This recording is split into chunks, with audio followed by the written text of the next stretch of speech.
अच्छा, तो कुछ शर्तें मेरी रहेंगी, वो आपको माननी पड़ेंगी। तैयार हो? यस तैयार हो? यस पहली बात देखिए, कोई भी अलाउ नहीं करती वैसे लेडी सीटियां मारने के लिए, मैं आज आपको अलाउ कर रही हूँ, राइट? तो आप energy, because what I believe strongly कि जहां पर एनर्जी है वहीं पे सक्सेस आती है। यस और नो? यस सो एनर्जी को बरकरार करने के लिए आई थिंक सीटियां, हुडीज और तालियां, यू नो, ये सारी चीजें मुझे चाहिए, तो मैं आपको अपना 100% दे पाऊंगी। आप तैयार हो? यस लेने को तैयार हो? ओके, सो पहला पार्ट मुझे ये दिया गया है कि मैं आपको अपनी सक्सेस स्टोरी बताऊं। सक्सेस स्टोरी, एक्चुअली में सक्सेस स्टोरी मुझे तो लगती नहीं है। आप कभी भी बात करेंगे सक्सेस स्टोरी तो उसमें सारे दुख भरे दास्तान सुनाए जाएंगे आपको। होता है ऐसा? है ना? तो सक्सेस का एक ही अर्थ नजर आता है कि जब तक दुख ना हो तब तक सक्सेस नहीं आएगी, जब तक स्ट्रगल ना हो तब तक सक्सेस आने वाली है नहीं। तो भाई तैयार हैं आप मेरे स्ट्रगल्स को सुनने के लिए? यस एंड उससे मैं कैसे निकली वो जरूर आपको बताऊंगी। It depends on individual to individual how you have overcome your struggles, but at least मे भी कुछ चीजें आपको हेल्प कर जाएं जो आपके इन स्ट्रगलिंग डेज में आपके काम आ जाएं और आपको पता नहीं कहां से कहां ले जाएं, क्योंकि हमने किसी से सीखा, हम भी इसी तरीके से माहौल में आते रहे और हमने इसी तरीके से अपनी जर्नी को कंप्लीट किया। सो तैयार है सुनने को? यस देखो भाई, मैं हूं टीचर।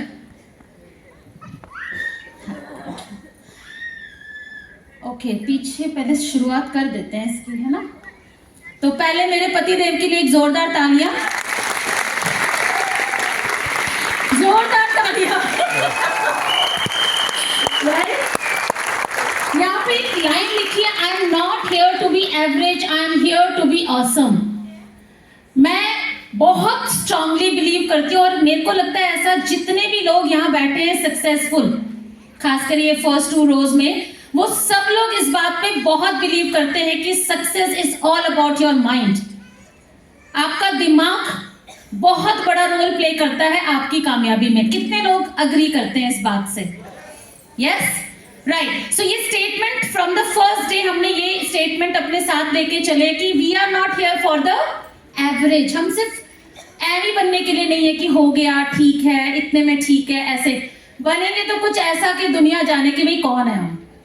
ये एटीट्यूड अगर आप कैरी कर सकते हो तो आपको बिलीव मी कोई नहीं रोक सकता कामयाबी से, किसी भी फील्ड में। I am not talking about only direct selling industry और Vestige, but I am talking about every field जहां पे भी आपको कामयाब होना है। पर जैसा मैंने बोला कि मैं अपने सेशंस में बहुत हंसाती भी हूँ और मेरी कोशिश रहती है कि टीचर हूँ ना, टीचर को टेक्निक सिखाई गई थी बच्चों को सबके अच्छे से डील करना है। अब ज्यादा स्ट्रिक्ट हो जाऊंगी तो लगेगा हे भगवान, ऐसा बिजनेस छोड़ के भाग ना जाओ आप, इतने स्ट्रगल्स, है ना? सो मेरी कोशिश रहेगी मैं आपको अपनी जर्नी कुछ ऐसे बताऊंगी आप तक वो मैसेज बहुत स्ट्रांगली डिलीवर हो जाए। और शादी से पहले मैं टीचिंग प्रोफेशन में थी, बहुत सिंपल मिडिल क्लास फैमिली को बिलोंग करती हूँ और टीचर का एक काम बहुत अच्छे से आता है, वो है कहानियां सुनाना। तो सबसे पहले शुरुआत करते हैं एक स्टोरी से। शुरू करें? यस करें? यस ओके, तो एक कहानी सुनाती हूँ मैं आपको और आई थिंक मुझे लगता है बहुत बड़े 5-7 सेंटेंस से बेहतर ये है कि छोटी सी कहानी से चीज बहुत आसानी से डिलीवर हो जाती है, तो बड़ा आसान हो जाता है चीज कहना, राइट? ऐसा है भैया, यस और नो मुझे चाहिए, मुंडियां हिलती रहनी चाहिए। Yes yes, okay. एक बार एक बूढ़ी अम्मा होती है, एक तालाब के किनारे वो बैठकर रोज एक कछुआ निकालती थी, उसे अच्छे से रगड़ती थी, साफ सफाई करती थी और उसके बाद उसे थोड़ी देर के लिए धूप में रखकर और फिर वापस शाम होते होते उसे तालाब में डाल दिया करती थी। ये उनका डेली का रूटीन हुआ करता था। इस दौरान एक लड़का था जो बाईपास होता था साइकिल से रोज और वो देखता था ये बूढ़ी अम्मा क्या करती है, तो उसे पहले तो 2-4 दिन लगा कि इनके पास कोई काम वाम तो है नहीं, तो यही काम कर रही होंगी। फिर अपना कछुआ निकाला, उसे रगड़ा वगड़ा, उसके बाद में उसे धूप दिखाया थोड़ी देर और दोबारा उस तालाब में डाल दिया। बट एक दिन उससे रहा नहीं गया और उसने पूछा कि अम्मा जी आप क्या करती हो कि रोज एक कछुआ पकड़ लेती हो, उसे रगड़े रगड़ाई करती हो, थोड़ी देर धूप में डालती हो और उसके बाद में फिर वापस आप पानी में डाल देती हो। तो उसने बोला बेटा आपको मैं बताती हूँ मैं ऐसा क्यों करती हूँ। तो उन्होंने बताया कि कछुए पे जब बहुत ज्यादा एल्गी जमा हो जाती है, उसके ऊपर शेल पे काई जमा हो जाती है, तो वो उसके पे भार होने लग जाता है, जिसकी वजह से वो मिट्टी की तरफ यानी पानी से बाहर निकलकर वो धूप की तरफ आने में थोड़ा समय लगाता है, और जिसकी वजह से उसका लाइफ स्पैन कम हो जाता है।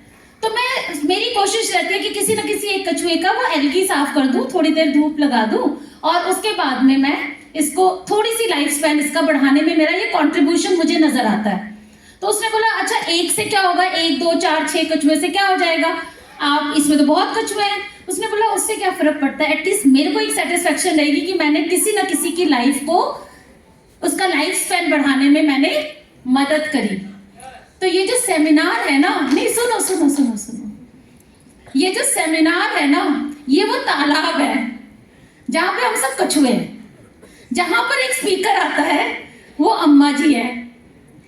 वो क्या करते हैं, थोड़ी रगड़ाई, थोड़ी नेगेटिव साफ करते हैं, मोटिवेशन की धूप देते हैं, और उसके बाद आपको फिर फील्ड में छोड़ दिया जाता है अगले महीने के लिए। तो ये पर्पस जो मेरा आज यहाँ आने का है वो बहुत क्लियर है कि कोई भी आप में से इंसान कल को इस स्टेज पे आ जाए इस सेमिनार के बाद, तो मेरा यहाँ आना सफल होगा। ये मेरा एक पर्पस है, राइट? सो शुरुआत करते हैं। तैयार हैं आप लोग? यस सो रगड़ाई के लिए, धूप के लिए, मोटिवेशन के लिए तैयार होंगे? Yes yes yes. Simple UP family को बिलोंग करती हूँ। हम लोग 3 बहनें हैं, 1 भाई है, और मैंने 5वीं तक की क्लास की पढ़ाई यानी 5th तक मैंने पढ़ाई करी है गांव में। और गांव मतलब टिपिकल गांव जहां पर पेड़ के नीचे पढ़ाई होती थी, उस जगह से निकल के इस जगह तक आई हूँ। तो मैं एक बात तो आपको बोल दूं कि सक्सेस का कोई लेना देना नहीं है आपके बैकग्राउंड से। कहाँ से चले थे उससे कोई मतलब नहीं, कहाँ पहुंचना चाहते हो उससे बहुत बड़ा मतलब है, बहुत बड़ा मतलब है वो। तो वहाँ से शुरुआत करी, और मेरे फादर साहब पहले गांव में ही फार्मर थे, उसके बाद उनको छोटी सी नौकरी मिली, दिल्ली शहर आए, और दिल्ली शहर में आके 1 2 साल उन्होंने काम किया, एंड उसके बाद फैमिली को उन्होंने अब दिल्ली में बुला लिया। तो 5th के बाद मेरी एजुकेशन शुरू हुई दिल्ली के अंदर।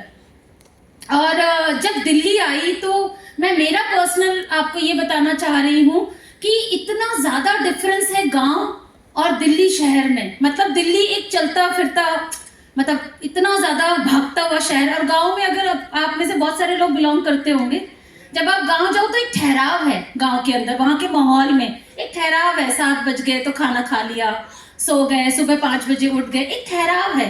पर शहरों में वो ठहराव कहीं देखने को नहीं मिलता है ना। तो वो जब माहौल से आई मैं, तो मुझे लगा बाप रे, यहाँ के लिए तो मैं शायद नहीं बनी हूँ। मुझे बहुत बहुत ज़्यादा इंफीरियरिटी कॉम्प्लेक्स आ गया था कि मतलब जब मैं क्लास में गवर्नमेंट स्कूल में पहले पढ़ाई कराते थे, इतना पैसा तो था नहीं कि प्राइवेट स्कूल अब ज़्यादा पॉपुलर हो गया है। तो मैं गवर्नमेंट स्कूल में गई, पढ़ाई वहीं से करी है। तो जब क्लास में जाती थी तो सब एक टैग मेरे साथ था, वो गाँव वाली नहीं आई है, गाँव वाली आई है। तो वो एक इंफीरियरिटी कॉम्प्लेक्स इतना ज़बरदस्त था कि मैं किसी से बात भी नहीं कर पाती थी। अभी नहीं लगता होगा ना, है ना, अभी नहीं लग रहा होगा। ये है नेटवर्क मार्केटिंग डायरेक्ट सेलिंग की देन। राइट?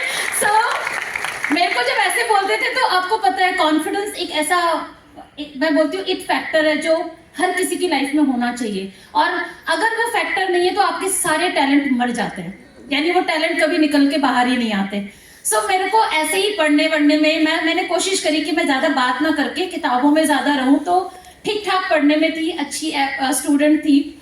और इस तरीके से मेरा स्कूलिंग हुआ। स्कूलिंग के बाद में फिर मेरी कॉलेज की बारी आई। कॉलेज में अच्छी थी, स्टूडेंट थी, तो कॉलेज में मेरे को एडमिशन लेना था, बट समहाउ मेरे फादर साहब भाई मतलब मैं उनको थोड़ा हिटलर की कैटेगरी दे रही हूँ, not in a arrogant way, but वो इतने स्ट्रिक्ट थे कि हम भाई बहन आपस में उनको हिटलर नाम देते थे कि भाई 4 बजे 5 बजे शाम होते ही घर के अंदर, बाहर नहीं निकलना है, लड़कों से बात नहीं करनी है। ये वाला हमारा मतलब यूपी फैमिली को अगर कोई बारीकी से जानता हो तो वहाँ बड़े कल्चर, ये वाला कल्चर बहुत होता है। तो हमारे घर में ये रीति, ये एक सिस्टम था।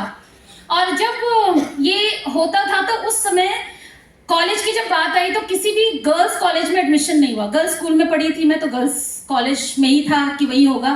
एक बहुत अच्छा कॉलेज है, अगर आपने कभी दिल्ली में गए हो तो वेंकटेश्वरा कॉलेज, किसी ने सुना है? बहुत बहुत अच्छा वहाँ का एक कॉलेज है।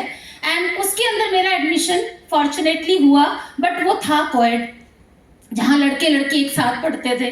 अब मेरे घर में तो it is not allowed, not next to impossible, but somehow मेरे फादर साहब को मे बी मेरी एजुकेशन और मैं उनकी थोड़ी लाडली थी, हाँ हाँ हाँ करती थी, तो इसलिए मैं सबसे अच्छी वाली बेटी थी उनकी। तो उसमें उन्होंने बोला चल तू जा पढ़ ले। उस कॉलेज गई तो एक चीज़, जिनकी भी लड़कियां होंगी जो कॉलेज जा रही होंगी, वो थोड़े से पर लग जाते हैं थोड़े से ना, थोड़े निकलते हैं। और खासकर हम जब गर्ल्स उसके बाद हम गए और उसके बाद देखा कि दुनिया कुछ अलग भी है, दुनिया कुछ और भी है। और सपने की मैं अगर बात करूं तो मुझे कॉलेज जाके पता चला कि हाँ मतलब हाँ भाई, कुछ बनना भी होता है, कुछ करना भी होता है लाइफ में, पढ़ना ही नहीं होता सिर्फ। और पढ़ क्यों रहे हैं, वो मकसद के बगैर मैं पढ़ रही थी। हाँ पढ़ लो, एक अच्छा लड़का मिल जाएगा। हमारे घर में यही होता था, एक अच्छा लड़का मिल जाएगा, भाई पढ़ी लिखी रहोगी, अच्छे घर में चली जाओगी, शादी अच्छी हो जाएगी, ये पर्पस था पढ़ाई का। तो समझ में नहीं आता था। बट कॉलेज गई, कुछ मेरी फ्रेंड्स बनी और उन्होंने बोला यार मैं तो ये करूंगी वो करूंगी, तो वहां से कुछ निकल के आया कि मैं भी तो कुछ करनी चाहिए यार, ऐसे कैसे, मतलब इतनी पढ़ाई कर रही हूँ, इतना कुछ है तो क्यों नहीं कर सकती, मैं भी करूंगी कुछ। वो दबा हुआ कहीं ना कहीं ख्वाहिश था। और मैं कभी भी एम्बिशियस रही नहीं, कभी नहीं रही थी, क्योंकि वो माहौल नहीं था। वो माहौल चाहिए आपको आपके सपनों को निकालने के लिए। इसी ये जो इवेंट है ना, ये मेरे को इतना बेस्ट लगता है कि आपके सपने जगाने में सबसे बड़ा रोल ये इवेंट प्ले करता है, ये जो सेमिनार का माहौल होता है। सो मैं जब कॉलेज में गई, वहाँ पर ये जब छोटे मोटे चीज़ें हुई, वहाँ पे एक एनसीसी का फॉर्म भरा जा रहा था। एनसीसी है ना, समझते हैं भाई? हाँ चाहिए मेरे को, बिल्कुल ठीक, इसका मतलब अलर्ट है सब। हाँ ओके। सो फॉर्म भर दिया। मैंने सोचा चलो कॉलेज में ही कुछ हो रहा है, ड्रिल होती थी तो मैंने भर दिया। वहाँ पे मेरी फ्रेंड, एक बहुत क्लोज फ्रेंड वहाँ बनी, तो उन्होंने भी भर दिया। पहले साल एनसीसी में मतलब जाना था ट्रिप, एक साल का एक ट्रिप होना जरूरी होता है, कैंप लगता है वहाँ पे, हम लोगों को कंपल्सरी होता है, तो वो नहीं जा पाई मैं। समहाउ पापा से बात ही करने का, मतलब पहले के पापा कितने अजीब, मतलब कैसे होते थे, आज के पापा तो टक्कर में है हम लोग, बेटी को जवाब ना दो। मतलब पहले के पापा बेचारे कभी ना थप्पड़ मारा ना कुछ कहा, उसके बावजूद भी इतनी दहशत थी मेरे पापा की।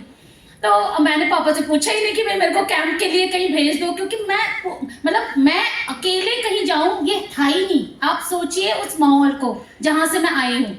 सो मैंने पहले साल नहीं पूछा, दूसरे साल नहीं पूछा, तीसरे साल में सी सर्टिफिकेट। एंड बहुत मेहनत होती है एनसीसी में, अगर आप सीरियसली एनसीसी को करते हैं और सर्टिफिकेट लेना चाहते हैं तो ड्रिल्स हैं, प्रैक्टिस है, बहुत मेहनत होती है। तो मुझे लगा यार सी सर्टिफिकेट ले लेंगे तो नौकरी शौकरी कहीं दिल्ली पुलिस में या कहीं लग जाएगी, ये वाले ख्वाब तो थोड़ा आ गया था कॉलेज टाइम में।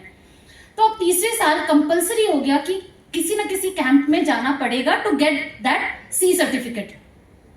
समझ में नहीं आया कैसे बात की जाए।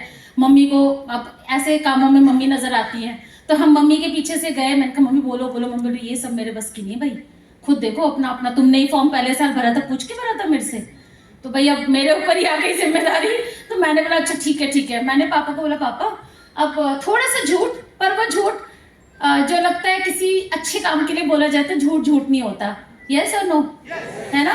तो मैंने बोला पापा ये जो कॉलेज में फाइनल ईयर में जो पास आउट होने के लिए कंपलसरी जाना होता है, ये सी सर्टिफिकेट के लिए कंपलसरी होता है। ऐसे 2-4 बार लाइनें कहीं, उन्होंने बोला फॉर्म पे साइन कर देता हूँ। तो मुझे ना एक चीज वहां पर बड़ी, मतलब वो एक टर्निंग पॉइंट मैं बोलूंगी मेरी लाइफ का। बहुत बड़ा बात नहीं है, पर कई बार बहुत छोटी सी बात आपको जिंदगी में कई बड़ी चीज देके जाती है। मुझे लगा मैंने फर्स्ट